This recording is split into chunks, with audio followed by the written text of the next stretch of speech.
Diana Musara is joining us right here on Morning Rush. Good morning, Diana. Good morning. How are you today? I'm good, and yourself? Very, very well. Now we're going to jump straight into it and talk about women entrepreneurship. So a lot of the times, many or some women are afraid to kind of jump into that kind of sector. How did you manage to put your head on straight and say, this is what I want to do?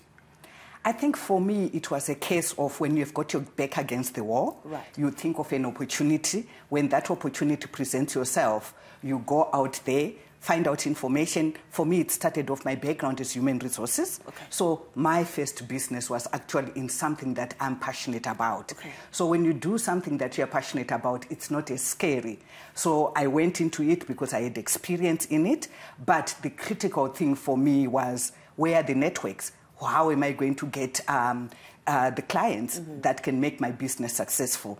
But again, my message to anyone who wants to start is, in any business, you could fail, but you learn a lot from failing. From failing. So you must not be afraid that it might not work out. Yeah, that is absolutely true. And I mean, in this journey of yours, women have often been sidelined and been kind of put down. Because I know this firsthand because I've experienced it. I'm a farmer, so I know when I wanted to kind of supply my goods, it would always be like, you know, and it would always be a fight to get into that. So they've often been sidelined. How have you seen this either progress or digress in the years that you have been in women entrepreneurship? So mine, the key has always been in my networks. Okay. There are people out there that are willing to help you. So you need to understand who is my market, who is my network, and approach them one at a time. And when they see that there is a benefit to your product, irrespective of the barriers that are put across, you will be able to penetrate them. So for me, it was a case of, first of all, start closer to you, let people experience what you can give, and they'll go out there and spread the word. And once the word is out there, it starts opening up. And that's what ended up inspiring me when I see how difficult it was for women. I then decided that, why don't we start an organization that supports women? Okay. And then we started an organization called Yes We Can Businesswomen's Network. Yes We Can. Yes. All right. Yeah, to say we can do it. We can do it. Exactly. Don't be afraid. We are sisters. We are there. We'll give you the support. So Yes We Can Businesswomen's Network is now partnering with other organizations and similar organizations across Africa, where we can say there are barriers as women, but how can we stand together, support one another, refer business to one another, because we are also each other's market. Right. So that's how we've really gone around some of the barriers that have been put in our way. That's brilliant. And you know, sometimes we hear the stories, Kuti, women don't really support each other, or, you know, they don't really, or is it a state of jealousy or whatever it is? How have you seen this to be in your journey and in the years that you have been doing this? So for us and for me, it has been a mindset. Okay. Changing the mindset in terms of women to say there's nothing to be afraid of. If you have got an idea, if you are very good at it, no one is going to steal it from you. And if you open up and you share with others, you never know what you're going to be learning from that other person that you are trying to shield against. So for us, it's really sitting and coaching and mentoring women in business in terms of how can you work together with other women? How do you put yourself out there? How do you collaborate? Because there's power in collaboration. Absolutely right. That's what I was just about to say. Collaboration is power, and we are seeing a lot of that happening now. Now, you are based in South Africa. Yes. So comparing how business is for women in South Africa and Zimbabwe, what is your viewpoint on that? So I think the landscape is more or less the same. One thing that I always say about Zimbabwe is, although we have some difficulties that we go through, women and people here are very resilient. One critical competence that you need in business is resilience. So, and then as a woman, we all face challenges across the board. It doesn't matter whether in South Africa, you're in Zimbabwe, Malawi, anywhere else, it is really the same.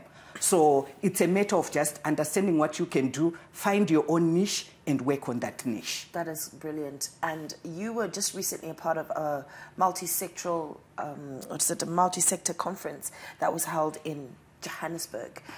What was the outcome of that?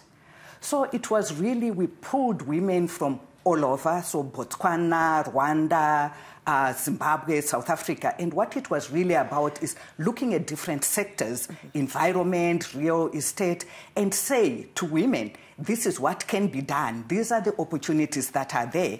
And out of that, one of the things that we decided to do is to say it's not going to be a talk show. And that's why I'm here today. Right. I came to Zimbabwe now to say, guys, we identified various areas that we want to work on. Number one, in South Africa, I've got an organization called Athlete Touch Foundation. It's an organization that works in the environment space. We all know about climate change. Absolutely. So what we have done is we realized that plastic is a major contribution of our global warming. And we started an initiative in South Africa where we built schools out of plastic bottles. Oh, right. And then from that, for 4 years, the building has been there. We've got a school. There's about 100 kids that attend extra lessons there. In that school? In that school. Made out of plastic? Made out of plastic. I would love to see a picture of that. Definitely we'll be able to share with you guys. From that, we said we want a green environment. We then put solar. So it's solar powered. Again, we got donors that came to help us. And then in terms of also our toilets, we use what we call elder toilets. So these are toilets that it's like a pit latrine, but a proper toilet. But what you do is instead of using water and everything goes down, we have got a powder that we put there that just decomposes everything, and it doesn't decompose. It doesn't contaminate the soil. So it's greening the whole thing. And we are introducing it here now. Yeah, this is what I was just about to say. Like, all of these things are obviously probably readily available and easier in South Africa. How have you how are you actually going to be bringing it to Zimbabwe?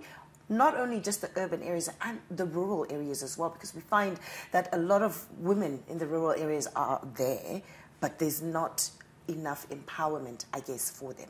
How are you guys working to change that scene? Okay, so if I start with the initiative around plastic pollution, plastic is everywhere. It is. It is everywhere. So at the end of the day, what we are doing is we are picking areas, like right now, we have picked an area in Epworth.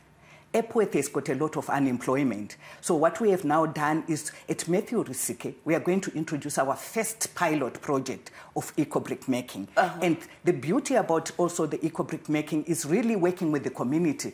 We say to the community, go out there, let's clean up our environment, bring the plastic bottle, bring the plastic. When you do that, instead of you coming and we give you like donations, we are now starting to teach you a skill in terms of how to make eco-bricks. Right. When you do make your eco-bricks, you bring the eco-brick. If you want cooking oil, that becomes a barter. Your barter trade. So people are now working for something. So just because I don't have $1 does not mean you can't do anything. And making eco-bricks is very easy. So we want the youth, we want the women out there to be skilled to do that because it's part of job creation. It is part of job creation. That's absolutely fantastic. So some of the barriers that you have encountered on your journey, what are they? So sometimes people don't believe in your vision until they see it. Especially if I just take this eco-brick project, people could not believe that you can do it building with plastic. That's number one. Number two is finance. Finance is for everyone. Yes. So if there is no people who are willing to come out there and say, you know what, we see your vision, we see what you are doing, we see how that is going to benefit the community and the environment, it's very difficult. But we didn't give up. And that's why we always find different ways that we can, even if you don't have money, it doesn't mean that your dream must stop. You have to find alternatives. So with us, it was actually to use an eco-brick as barter, and then people start coming. So at the end of the day, I don't have to find money to pay a salary to that person, but that person is now doing the work, but getting something because people are donating stuff that we can then give to those people. So it's a roundabout way of finding money to be able to finance what you want to do. It all. Wow, this is just incredible. I'm just, you know, you said you have this Yes We Can organization. Do you hold seminars, or how can I, who has never heard about it, how can I get to know about this? Okay, so we have our website that we have that people can reach us on it. If you just go Yes We Can Businesswomen's Network, you will be able to find us there. We are also on social media, but what we have done over and above that is for women in Zimbabwe, there's Hearts Unlimited, who is our collaboration partners. So what we are doing is we are creating centers all over SADC where you don't have to be in South Africa to belong, but there's another organization that is similar, which is doing what we are doing in your country. Coaching is there, mentorship is there. On Saturday, we had the Women Executive Lounge, where we invited women that are in, who are officially employed, who might not have a business, and we started talking to them to say, what is alternative income? What can you do? You've got a nice job that you have, but there's alternative. Yes. But even if you don't want to start a business, but just be there and network with other women and learn from each other. So we have centers all over that we are going around now creating to give access to any woman who wants to learn. And we are also focusing on our youth, because youth are neglected. Yeah, my next question to you was, obviously, yes, we can invite people to the hotels, seminars and stuff, but schools are one thing that I think targeting that is important. How have you made a plan to do that in our schools? So what we have done is entrepreneurship, I believe, should be taught from grade 1, grade 0, as you start. Yeah. Like if I look at my son, the way that I started teaching him entrepreneurship was to say, every time he'll come and say, I want tax money. Yeah. And I would say, I'm going to give you a card, I'm going to put money there. I want to see how you can multiply it. So I'm saying to every person, entrepreneurship with your kids starts in your home. Just to learn and teach your children how to budget. Yeah. Just the basic things that they learn. Those skills, they can take it out there. So what we have also started doing, like in the school that I'm running, entrepreneurship is a course. It's a subject that we are actually teaching. And we say to the kids, come with any skill that you have. Yeah. Let's see how we can tap into it and develop you. And we coach and we mentor you. Brilliant, Diana. We have so many questions, but we have run out of time. But I believe that what you're running and what you are doing is absolutely phenomenal for women and for anyone in general. Where do we find you on social media? So you can go to Yes We Can, and when you go there, you'll be able to find me. I'm on Instagram, I'm on Facebook, and you can also go on my personal page as well. You'll be able to find information on what we are doing. Konapo, ipapo pa ZTN Prime, DSTV channel 294, the place to be.